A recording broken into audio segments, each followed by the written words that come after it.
para Bapak Ibu ya. Salam juga kepada Prof. Suhaji selaku Kaprodi MPI. Kita akan memulai dengan membaca basmalah bersama-sama untuk pembukaan pada pertemuan kita kali ini. Mari kita lafazkan Bismillahirrahmanirrahim. Baiklah, untuk dapat mengefektifkan waktu, kita akan mendengarkan beberapa hal yang akan disampaikan secara langsung dari Profesor Suhaji selaku Ketua Kaprodi untuk kita pembekalan ya untuk proses akreditasi yang insya Allah kita memiliki peran di dalamnya. Untuk waktu dan kesempatan serta peluang saya serahkan kepada Profesor Suhaji. Silahkan, Prof. Mangga.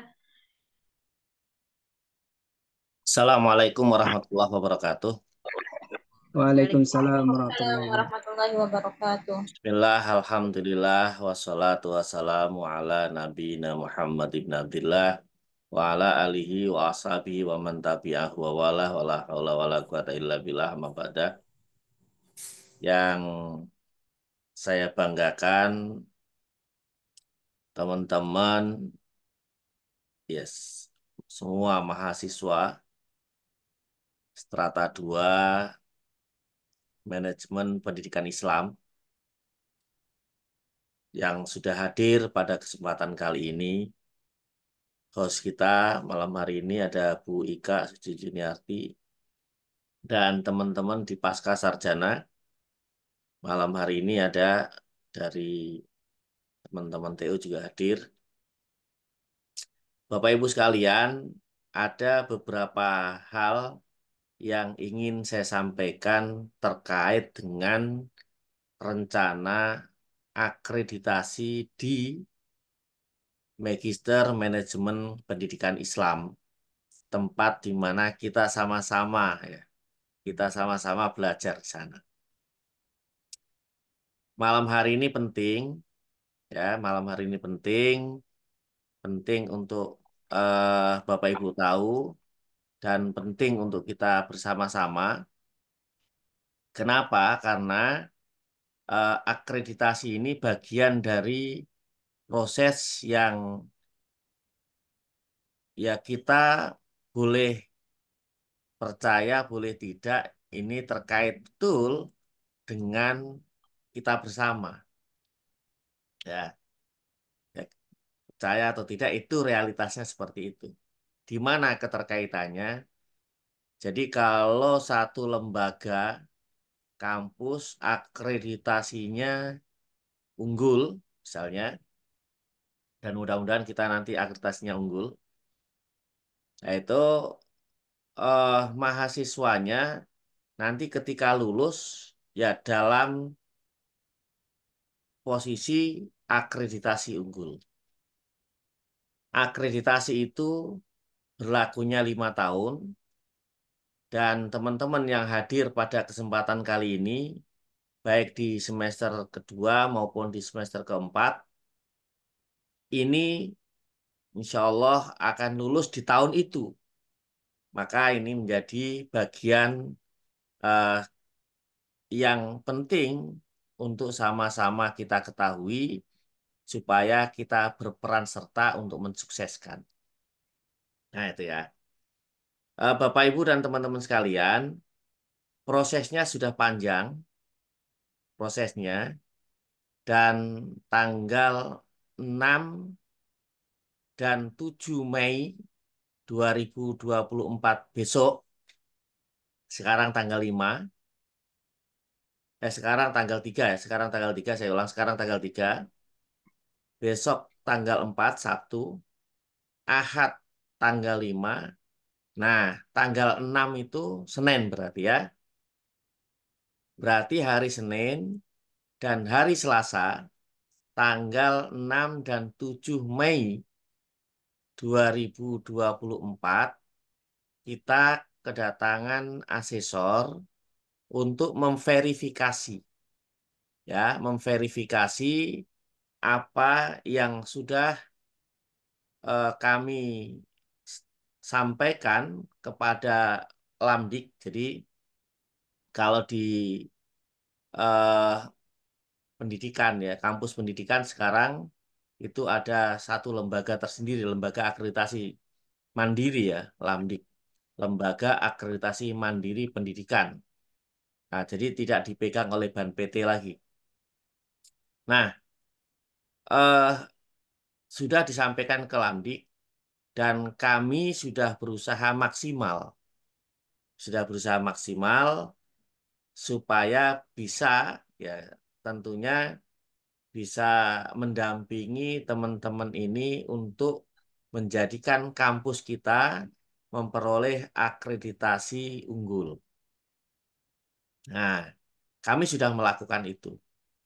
Jadi borang sudah disubmit, ya, borangnya sudah disubmit. Borang sudah dinilai oleh asesor. Nah, tanggal 6 dan 7 Mei 2024, asesor hadir untuk memverifikasi. Makanya teman-teman perlu tahu, ini diinformasikan. Sekaligus nanti uh, perlu kita sama-sama melakukan hal terbaik supaya mendukung keberhasilan ini. Baik, Bapak Ibu dan teman-teman sekalian. Nah, terkait dengan itu, ini saya sampaikan dulu supaya teman-teman tahu. Eh, Gini, jadi ini saya sampaikan ini dulu ya. Ini jadwalnya, ya jadwalnya ini. Jadwal untuk asesmen lapangan.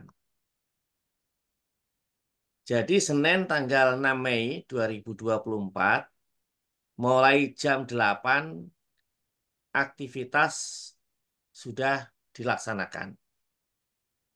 Ya, karena asesornya hadir di hari sebelumnya. Hari Ahad itu sudah datang. Ya, nanti Seninnya, nah itu verifikasi ke kampus. Nah, di jam 8, ini dari asesor sudah membuat rancangan. Ya, ini dari asesor ini. Jadi ada pihak-pihak terkait yang ingin diverifikasi. Nah, di sini mulai ada pembukaan, ya. Nanti sesinya kaprodi, sesinya pasca, sesinya penyusun eh, LED, jadi yang burang yang disampaikan. Nah, DKPS itu dosen, ya. DKPS itu apa namanya? Burang juga yang dalam bentuk Excel, ya, dalam bentuk Excel. Lupa. Jadi LED dan DKPS itu borang yang kami setorkan.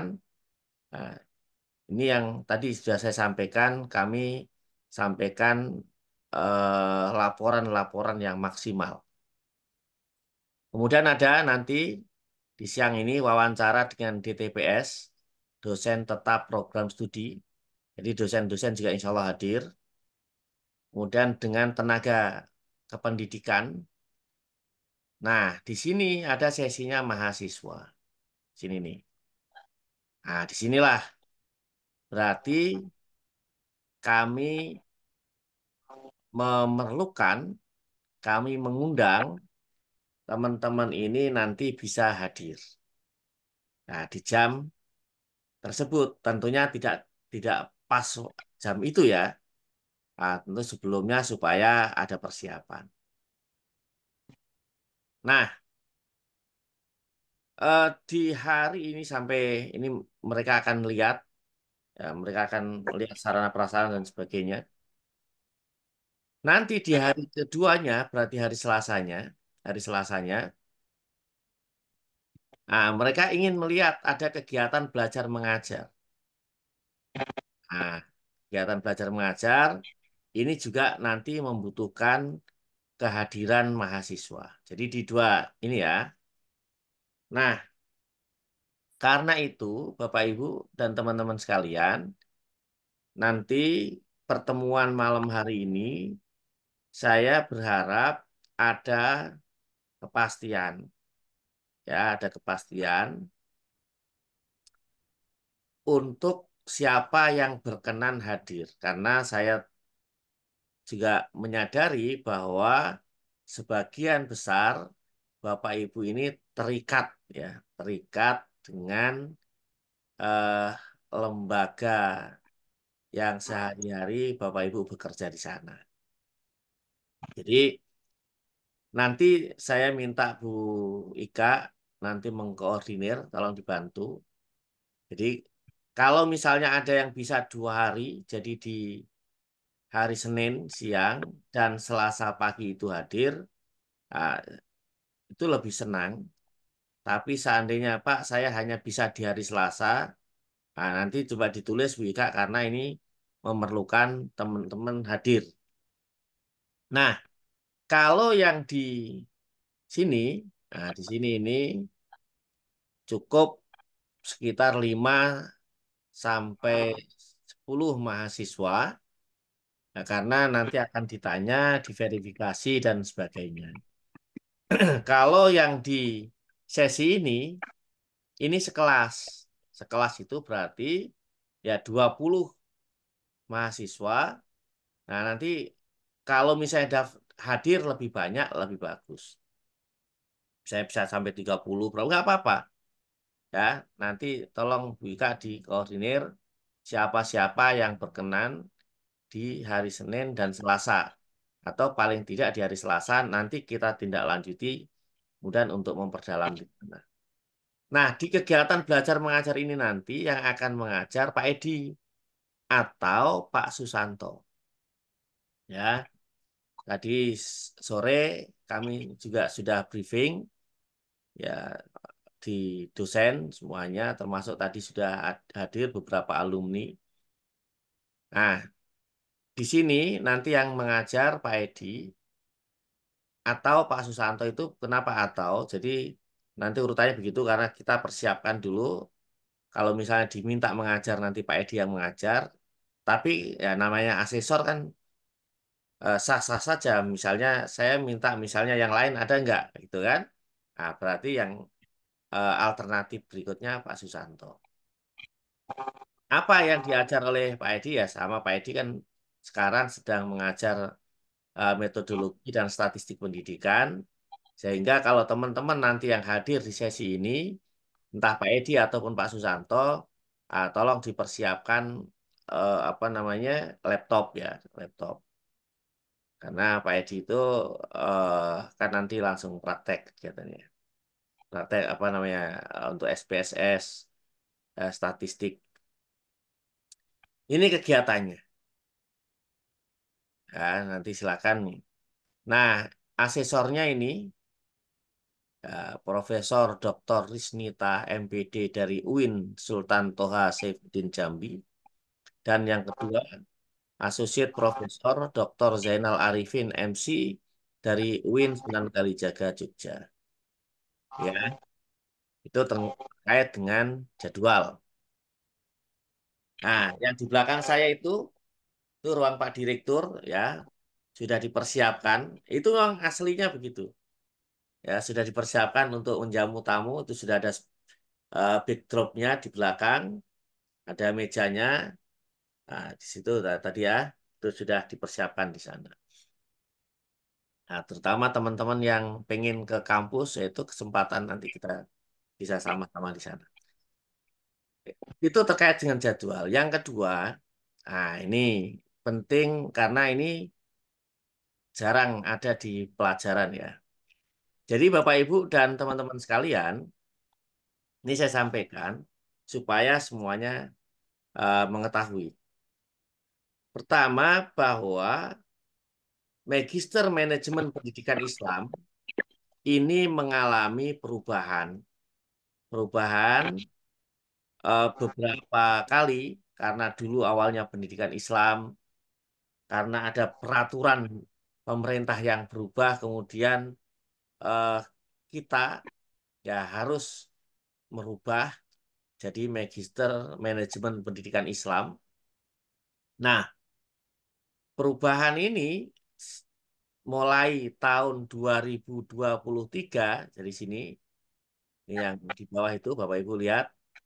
Jadi sejak 17 Januari 17 Januari 2023 melalui keputusan Menteri Agama nomor 60 tahun 2023 itu kampus Institut PTIQ Jakarta ditetapkan menjadi Universitas PTIQ Jakarta. Jadi kalau Januari 2023, sekarang Mei 2024, kita baru berusia 1 tahun, sekitar 4 bulan lah ya. 1 tahun 4 bulan. Ini kalau bayi ya kira-kira sudah mulai latihan berdiri gitu kira-kira gitu ya. Nah, karena perubahan ini, maka semua dokumen harus dirubah. Mulai dari statuta dan lain sebagainya, itu berubah semua. Nah, makanya karena perubahan-perubahan itu ada beberapa hal yang perlu teman-teman ketahui. Termasuk misalnya persyaratan-persyaratan yang harus dilakukan oleh universitas itu. Dan kalau bicara anggaran tentu lebih besar ya, tapi kan kemudian tidak semuanya dibebankan kepada mahasiswa. Jadi mencari sumber-sumber lain atau kalau misalnya belum ketemu sumber-sumber yang ada, bagaimana tetap kami ya baik atas nama sebagai kampus atau sebagai dosen ini melakukan hal yang maksimal supaya bisa mendampingi dan menemani Bapak Ibu menjadi maksimal. Nah, itu arahnya ke sana. Nah, ini visinya. Ini visi ini ada perubahan. Dari institut menjadi universitas itu ada perubahan. Termasuk visi MPI itu ada perubahan. Karena ada perubahan, maka konsekuensi ke bawahnya itu banyak sekali perubahan. Nah, ini visinya, kata kuncinya itu sebenarnya tentang Al-Quran dan keindonesiaan. Yang lain-lain itu nanti tergantung kalau misalnya di fakultas apa. Nah, ini di pasca sarjana, visinya menjadi pasca sarjana yang ikonik ya dalam kajian Al-Quran dan sains untuk Indonesia dan dunia. Nah, kalau MPI, nah itu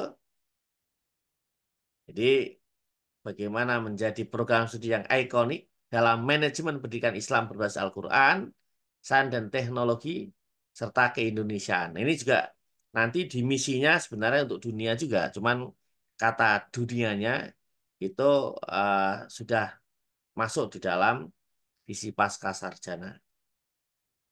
Nah, ini visinya ya. Kemudian ini misi. Nah, di sini kan ada kata global ini yang kemudian tadi menerjemahkan kata dunianya, kata dunia. Jadi ini misi. Inilah yang kemudian diatur sedemikian rupa. Nah, tentu sekarang masih terus ya memperbaiki diri ini MPI untuk menyempurnakan diri supaya misi yang diemban oleh MPI ini bisa dirasakan oleh teman-teman semua. Ini ada 4 misi ini, teman-teman. Ya ini sebenarnya sih pernah juga tersampaikan walaupun mungkin tidak dalam forum yang sebesar ini ya, semua atau fokus di MPI ini. Ada beberapa kali pertemuan yang sudah saya sampaikan tentang visi dan misi ini. Nah, dari misi ini maka ada 4 tujuan. Nah, ini tujuannya. Jadi, pertama, menghasilkan sumber daya manusia di bidang pengelolaan pendidikan Islam yang memiliki kemampuan kepemimpinan pendidikan yang berakhlak mulia, kreatif, inovatif, dan profesional. 2, menghasilkan lulusan yang mampu merencanakan, melaksanakan, mempublikasikan, dan mengelola hasil penelitian di bidang manajemen pendidikan Islam sesuai dengan perkembangan ilmu pengetahuan mutakhir, dan seterusnya. Uh, Setidaknya ada 3 ya nantinya. Jadi lulusan MPI itu pertama bisa jadi akademisi. Akademisi itu bisa jadi dosen dan akademisi-akademisi yang lain ya. Yang kedua bisa jadi konsultan. Nah, ya kalau beberapa kali sebenarnya sudah ada pelatihan-pelatihan konsultan itu. Dan sesungguhnya ada mata kuliah yang mengarah ke sana juga ada. Konsultan pendidikan, manajemen pendidikan. Yang tiga menjadi peneliti. Nah, itu yang jadi keempat menjadi manajer, pemimpin, memanage, ya leader. Ada empat itu. Nah, itu yang kemudian diolah, ya, dilakukan oleh MPI. Nah, ini Bapak Ibu dan teman-teman sekalian, barangkali ini ada sebagian yang masih belum pernah mendengar ini ya. Jadi tugas dosen dan mahasiswa di kampus itu pertama melaksanakan proses pembelajaran. Dosennya sebagai pengajar atau pendidik, mahasiswanya sebagai peserta didik. Nah, proses pembelajaran atau proses belajar mengajar antara dosen dan mahasiswa itulah yang kemudian disebut proses pembelajaran di kampus. Nah, itu dengan seperangkatnya ya. Yang yang kedua ada tugas meneliti. Dosen juga ada tugas meneliti, mahasiswa dilibatkan untuk dilatih. Maka tadi lulusannya menjadi peneliti. Maka kalau misalnya eh, teman-teman di mata kuliah itu nanti ditugaskan kemana atau melakukan apa itu dalam rangka seperti ini sesungguhnya. Nah, nanti di momen-momen tertentu memang ada beberapa mahasiswa yang diajak oleh dosen berkolaborasi melakukan penelitian atau berkolaborasi melakukan pengabdian kepada masyarakat. Misalnya ada sekolah mana gitu ya yang ingin membedah kurikulumnya, kemudian mau menyusun ulang kurikulumnya atau mengembangkan kurikulumnya, dosen diminta untuk mendampingi di sana itu bagian dari pengabdian kepada masyarakat. Nah, nanti melibatkan mahasiswa dan lain sebagainya itu memang tugasnya harus begitu. Itu yang dituntut oleh negara supaya ada kesinambungan antara dosen dan mahasiswa, ilmu-ilmu yang sudah digali, diteliti oleh dosen itu supaya tersampaikan kepada mahasiswa. Ini tugasnya tiga ini. Nah, dari tugas ini, nah, kalau perkuliahan tadi begini, Bapak Ibu dan teman-teman sekalian. Jadi sebenarnya ini juga sudah dilakukan, tapi mungkin teman-teman masih kebagian yang online semua. Tapi harus tahu bahwa di PTIG itu sekarang sudah melakukan hibrid sebenarnya. Ada eh, program-program tertentu di Pasca ya, di Pasca itu yang full offline. Tapi kan untuk teman-teman ini ketika kami melakukan survei gitu ya, itu kan masih sebagian besar menginginkan sekarang kan banyak online-nya sehingga ya itu yang kemudian eh, kita sampai saat ini melakukan. Tapi ini harus tahu sehingga kalau misalnya ditanya karena memang aturan pemerintahnya setelah COVID-19 itu yang pada saat itu diminta untuk online semua, nah setelah itu kan bertahap. Maka PTIG pasca ini pun melakukan seperti itu. Melakukan tahapan-tahapan dan sekarang tahapannya kita masih melakukan hibrid.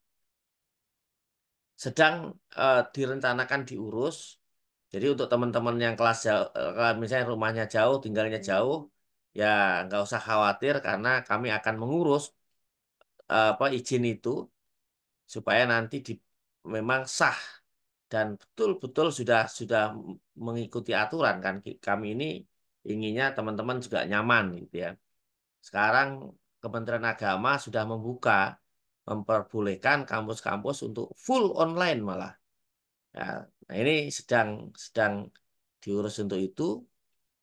Tapi sekarang yang kami lakukan ini hibrid. Makanya teman-teman termasuk ada kelas-kelas tertentu yang misalnya janjian dengan dosennya minta ke kampus ya itu dilayani.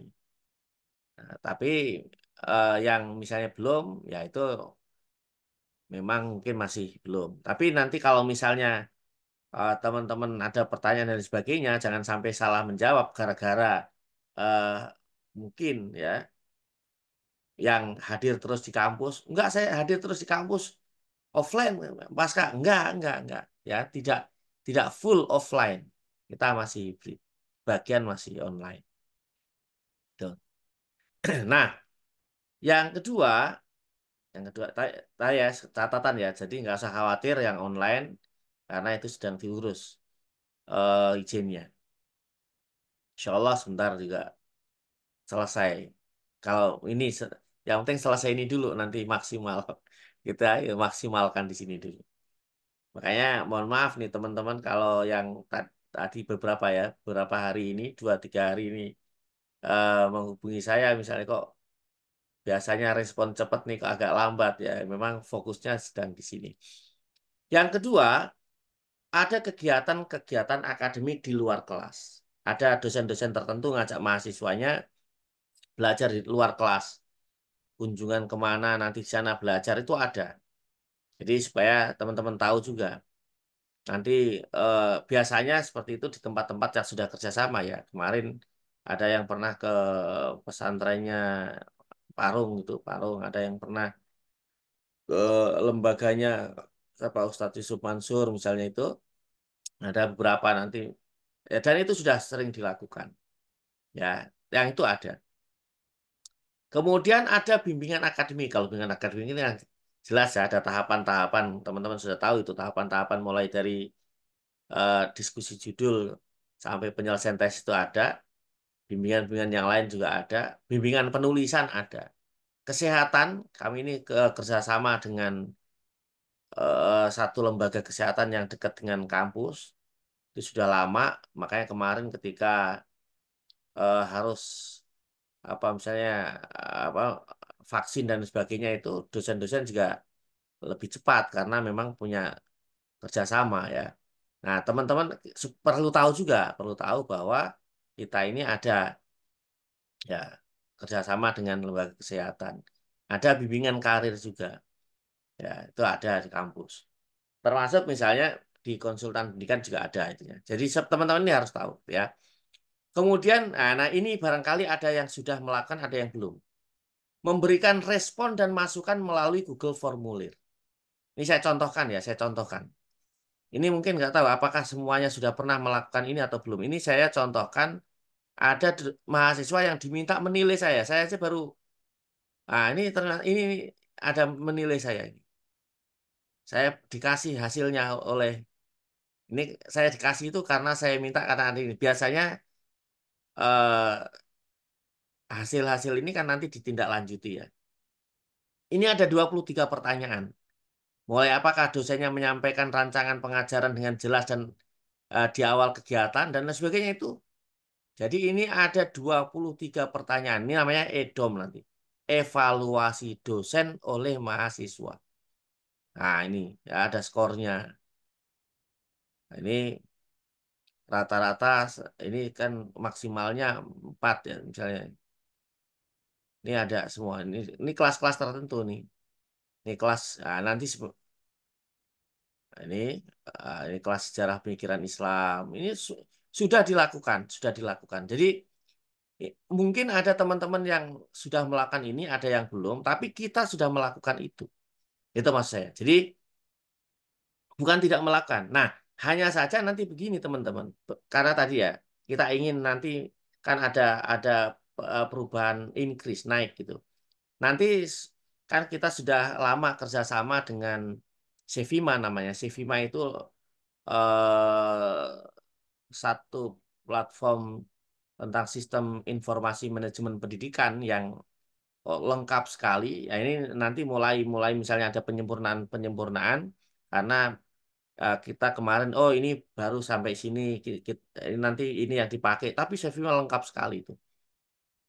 Nah, nanti mungkin ada beberapa perubahan tapi kita sekarang sudah melakukan seperti itu.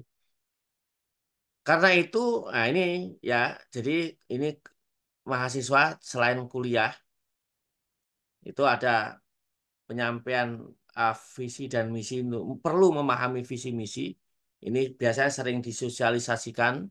Selain sosialisasi di awal-awal tahun pelajaran, ya saat saat setelah kuliah perdana itu biasanya ada sosialisasi seperti ini. Nanti juga ada sosialisasi di tempat-tempat lain, termasuk kalau teman-teman ke kampus itu banyak, ya bisa dibaca dan sebagainya, bisa lihat di website dan sebagainya. Ini mahasiswa harus memahami itu. Tuntutannya begitu, ini tuntutannya. Jadi kita harus paham. Tadi EDOM, ada evaluasi dosen oleh mahasiswa. Tadi contoh tadi evaluasinya. Dengan 23 pertanyaan, pernyataan boleh, pertanyaan boleh. Kemudian ada evaluasi juga survei tingkat kepuasan mahasiswa terhadap sarana dan prasarana. Jadi tentang bagaimana ruang kuliahnya. Teman-teman yang sudah kuliah itu, nah itu kayak mungkin jarang juga ya kampus-kampus yang ruang kuliahnya kayak tempat kita itu. Ruang kuliahnya semuanya beralaskan apa karpet ya, beralaskan karpet merah gitu ya. Karpet yang bagus itu. Ya, kemudian apa pendinginnya lengkap, alat-alatnya lengkap itu teman-teman kalau yang ke kampus bisa itu ya di lantai 2 itu ruangannya kayaknya jarang juga kampus-kampus yang punya ruangan seperti itu. Itu mulai ruang kuliah, ruang perpustakaan kita punya juga. Teman-teman kalau yang mau meneliti tentang tentang Quran itu kita punya tempat yang apa museum Al-Quran itu cukup banyak juga itu Quran-Qurannya. Nah nanti tentang website repository mungkin teman-teman sudah banyak yang buka ya, medsos. Nah ditanya tentang internet, ya, kita itu ada beberapa wifi ya di kampus. Ada ruang ibadah, itu ada musola, ada masjid, ya, kemudian toiletnya, ruang apa parkirnya, ruang administrasinya itu ada tingkat kepuasan mahasiswa. Ini ada surveinya. Teman-teman mungkin ada sebagian yang sudah ngisi, ada yang belum. Tapi teman-teman harus tahu semuanya bahwa itu ada, gitu ya. Kemudian layanan administrasi ini juga disurvei. Bagaimana kompetensi teman-teman di administrasi, prosedur administrasi itu ada 10 pertanyaan di sana. Nah, itu ya ya ini yang survei-survei ini mungkin ada yang sudah pernah melakukan, ada sebagian yang belum, tapi ingin saya sampaikan sekali lagi bahwa ini dilakukan di kampus. Ya. Nah, ini nggak usah pendanaan ini ya. Ini pendanaan ini yang dituntut oleh negara semahal itu. Baik, itu yang saya sampaikan Bapak Ibu supaya teman-teman tahu bahwa inilah yang dilakukan oleh kampus untuk memfasilitasi teman-teman supaya lulus tepat waktu. Makanya saya sering ya minta S2 itu harus 2 tahun selesai, 2 tahun selesai, 2 tahun selesai itu kan pengennya supaya maksimal teman-teman. Nah, malam hari ini itu yang saya sampaikan. Nanti di tindak lanjuti Bu Ika dan Pak Junaidi ya. Bu Ika sama bisa kerjasama dengan Pak Junaidi itu Bu Ika. Itu sama Ya, siap. ya supaya tadi bagaimana ada mahasiswa yang bisa hadir. Tapi pastikan ya, pastikan. Oke, saya siap hadir, saya siap hadir. Nanti setelah itu mungkin ada pertemuan-pertemuan lanjutan supaya lebih kalau misalnya ada pertanyaan-pertanyaan detail nanti kita apa punya pandangan yang sama. Saya kira itu saya kembalikan lagi ke Bu Ika. Terima kasih. Assalamualaikum warahmatullahi wabarakatuh.